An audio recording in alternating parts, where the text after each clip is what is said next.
morning, everyone. Today I am going to take you to Castleton, Virginia in Rappahannock County to show you a native plant nursery that I have never gone to before. It's called House Farm. I'm super excited to be visiting there for the first time. Welcome to my YouTube channel, 90% Native. My name is Michelle and I grow native plants and I garden for the wildlife. So we, meaning my dad who's driving and my mom are headed down to House Farm in Castleton, Virginia, so that I can give you a native plant tour of their nursery. I'm expecting it to be absolutely beautiful and stunning there because this is really a gorgeous part of Virginia. So I will see you there. So as soon as I turned the camera off, my father informed me that he needed a bigger role in the intro. So again, here's my father.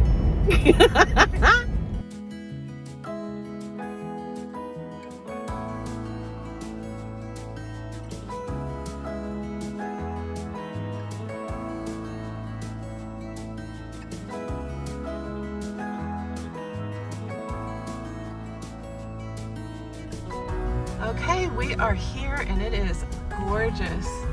Oh, yeah.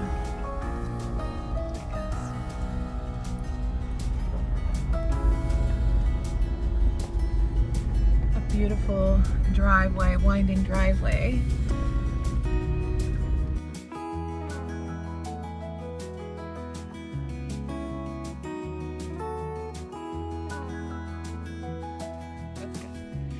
Hello everyone, I am here with Sterling and he's the nursery manager here at House Farms, and he's the one that's taking me around and showing me some of the really cool plants that they have going here, some things that they're finding on Bessie Bell Mountain and propagating themselves. We had like a native gooseberry and toadflax and also silver satin. Sedge. Oh, that's the Don't best forget that one. That's the silver, yeah, which I'm coming back for next year.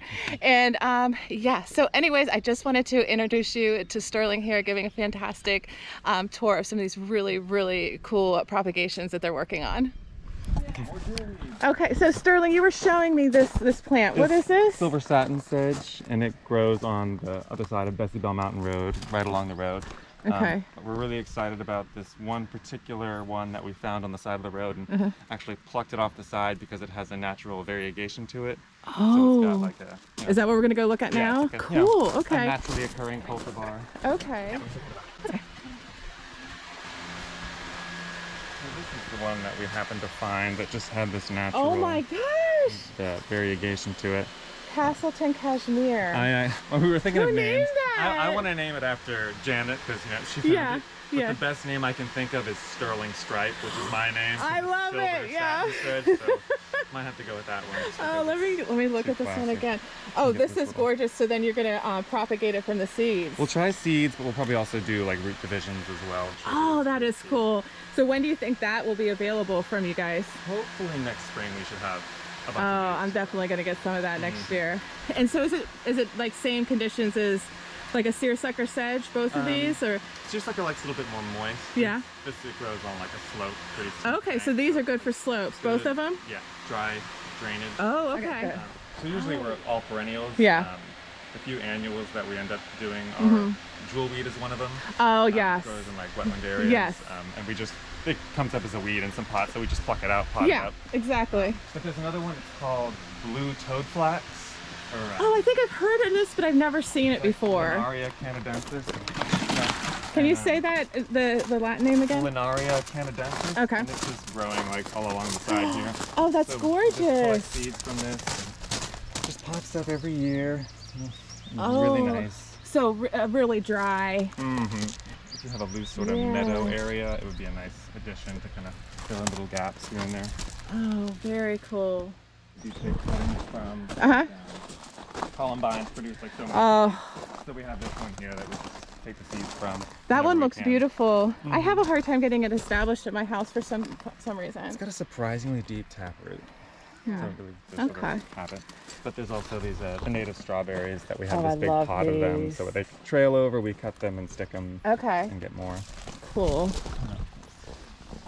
devil's walking stick that I was really I happy about. love devil's walking stick. I have it all through my woodland, and Yeah, I got a few from seed. Oh, did you? I was very happy. Oh, about let me that. see those. Are they I here? actually sold the last one Oh, yesterday. So okay, okay, that was on the mind. okay. We've got the native bleeding hearts all over the place. Yeah. And then collected a bunch of seeds from the ones I have at my house. Nice. So we've got a bunch of little babies coming on now. I have never seen those in the wild. Those are really pretty. Got, the hairy penstem and hirsutus, and then there's So pretty. tennessees. These smallia look so vivid and purple before they bloom. Oh yeah, And those this are is, gorgeous. Penstem and levagadis. We got this from, it's the Center for Urban Habitat. Oh, okay, okay. He did a great lecture earlier this year at the National Arboretum. Oh, cool. Nice. We got those seeds from him and a few Gorgeous. other like straight species, like and like local ecotypes that he collected near Charlottesville. Yeah. So this penstem and a blue stem goldenrod, some tiarella, Uh-huh. a couple different things. Oh, cool. Very nice. Solidago bicolor, silver rod. Those look gorgeous. I love these. Yes, so perfect. Wow. Other fun things. Oh yeah, I collected some fruit of prickly pear a while ago, and now we just propagate them by cuttings. Oh, or, wow. divisions. So tell me, how long does it take for these to flower? Because I grew some from seed, and I have 2 pots of them, and I must have grown 4 years ago, and they've never flowered. Maybe this year, because Janet got one of these, and she had it for 5 or 6 years. These are some really old ones, and it bloomed after 5 or 6 years, and she was 5 or 6 years, shocked to see that it was like a reddish center. We Uh-huh. have like 3 different species of prickly pear around here. So I've been calling it Valley Red because it's more common in like Shenandoah Valley. Yeah. Kind of Yeah. westwards. There's another one more common on the coastal plain. Originally, I think they're either hybridizing or we have like all 3, because some don't have spines and some do, and some have that Oh, cool. deep red flower color. So Wow. I'm trying to keep track of it. But Yeah. These look amazing. so plump and luscious. Yeah, they really are. Yeah, people were really surprised to know that we have a native cactus. We were at one sale and there were some people, we had some really big ones, and they they came over. We just had to get these. We just moved here from Arizona. And we're just really I missing bet. the cactus. Yeah, exactly. It's, So you found this on the side of the road. Okay, it's what is it? Appalachian gooseberry, or like a prickly currant. Wow. Okay. So just growing a little moist ditch. So we took a bunch of cuttings from it. Oh, that's really. We've got a lot more. That's so cool. Oh, also down the hill we have the scentless mock orange. It's like Oh, okay. something Philadelphia. It's flowering right now. Okay. But somebody else was actually talking to us at one of the sales, like, "Do you have this? Are you getting into it?" I was like, "We've got a bunch of cuttings on the way, so we're Oh, cool. hoping Okay. to get that more into the trade." Yeah. And then, how is the nursery laid out? Mostly, it's kind of based on what the sprinklers can reach. So in the middle, it's got more sprinkler action, so that's some of our more wet stuff. And the drier things are on the outside. Okay. Shady things under the down covers. Here. If we do get rabbits in here occasionally, so if we're worried, like asters, goldenrods, phlox, they're usually up in the shade structure, like off the ground, and other things that are not rabbit food. Okay. Stay. What about deer? We got this big deer fence So they around don't here. come over that. So those are like 7, 8 feet or 8 feet tall. They were getting in here last year. I don't know if it was there was a mom and her fawn were around here, so I don't know if she was encouraging the young one under the fence. So we've doubled down our fortifications last year, trying to keep them out. Yeah. Doing a little management of the deer.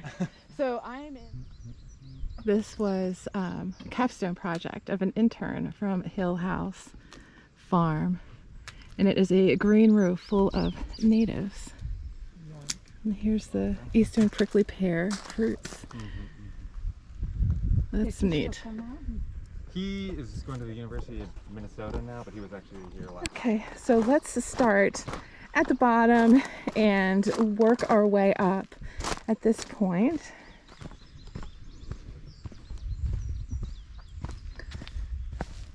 This looks to be a lot of trees here.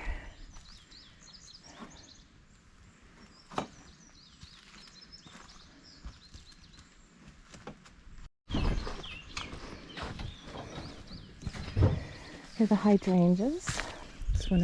This hydrangea looks about to bloom. So pretty. Look at those leaves. Oak leaf hydrangea.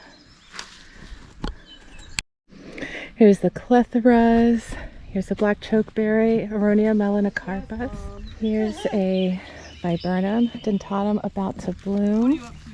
Here's some really nice loblolly pines, really nice size.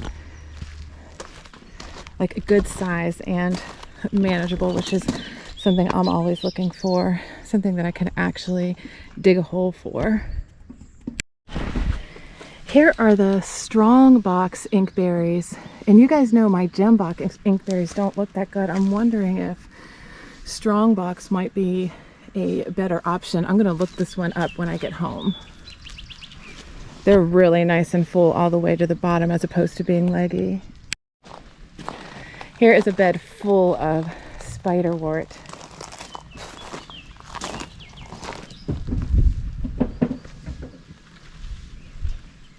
So pretty.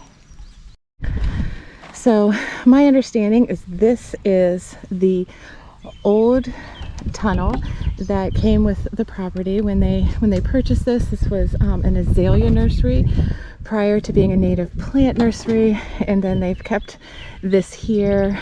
Yeah, and so the other tunnels that I'm taking you through, those ones are newer. Oh, look at this. This again is oak leaf hydrangea about to bloom. Looks so good. Look how huge that bloom is. That's gorgeous. One of my favorites, the blue flag iris. This is blooming at home too. Gorgeous. Here's some low bush blueberries. I wish I could plant these, but I just don't have enough sun, and the deer are an issue. These are pretty amazing. Sterling was talking to us about these pentstemons that are blooming right now. Penstemon smalley. So you guys have to see this tunnel. This is where a lot of the plants are that they have been growing from seed and propagating, and these plants are just so ridiculously healthy and so organized. It's gorgeous. There's some Gara. Oh, I guess about one of my favorites, Hypericum prolificum, maybe? Yeah. Yeah, look how beautiful and healthy these plants look. And they really just have so much selection here, like everything. They got it all.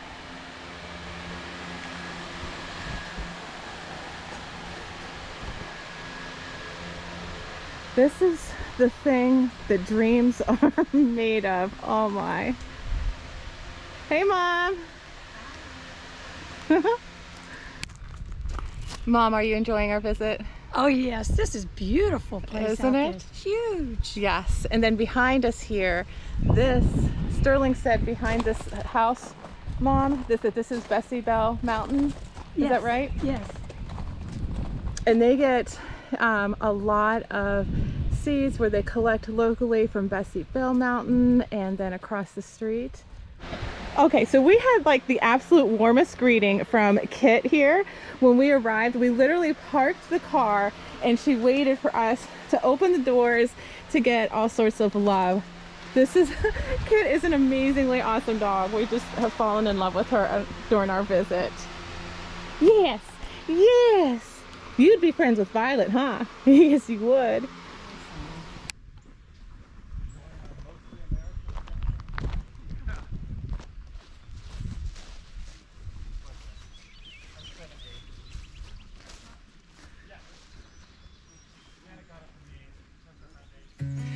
Okay guys, I am just about done taking my tour here of House Farm native plants. They are quite a distance from where I live, so it's about an hour and 20 minutes from Herndon, Oak Hill, Virginia, the Reston area, but they have a really good handle on bringing a lot of these natives up to the farmers markets and fairs and all the things that go on during the summer, all those fun summer events, they bring a lot of their natives up to those events. And maybe give them a visit this summer and check out some of these really cool native plants that they are growing and propagating here in the Virginia countryside. Thank you for joining me. And if you are interested in more native plant nursery tours, I did one of Watermark Woods a couple months ago, so I will link to that. Thank you for taking your time to join me here today. Happy gardening, and I will catch you again next time. Okay, Mom. Say bye, Mom. Bye.